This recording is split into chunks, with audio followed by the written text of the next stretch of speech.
dalawang menor de edad na estudyante walang habas na namari sa loob ng paaralan sa Tacloban City. 3 ang patay at 7 ang sugatan. Baril nang ginamit ng isa sa mga suspect, service firearm umano ng isang pulis. Malalimang investigasyon ipinag-utos na ni Pangulong Bongbong Marcos.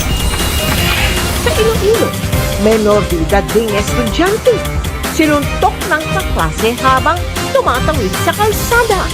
Nawala ng malay. Exclusive, bagong silang na sanggol, inilako online ng nagpakilalang ina. Bumili ng baby, pinagbantaan at hiniyan pa umano ng dagdag bayad. Malakas na ulan. Malapagyunghan.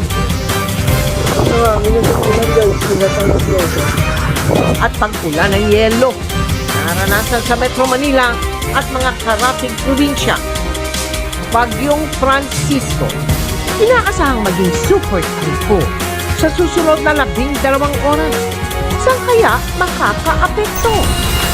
Sa nalalapit na pagsisimula ng impeachment trial ni Vice President Sara Duterte, surprise witnesses, papayagan ba sa Senate Impeachment Court? At ang balang half-seat nina Caprice Cayetano at Keith Fornales nagpakilig sa inabangang world premiere ng You're My Favorite Song.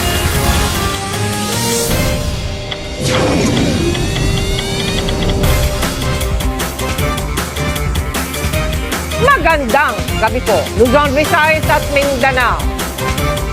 3 magkakasunod na karahasan sa loob ng paaralan ang naitala sa loob lang ng 1 linggo.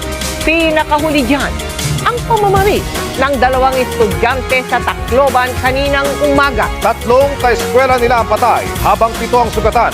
Bullying ang tinitignang motibo sa pamamaril. Nakatutok si Marisol Abduraman.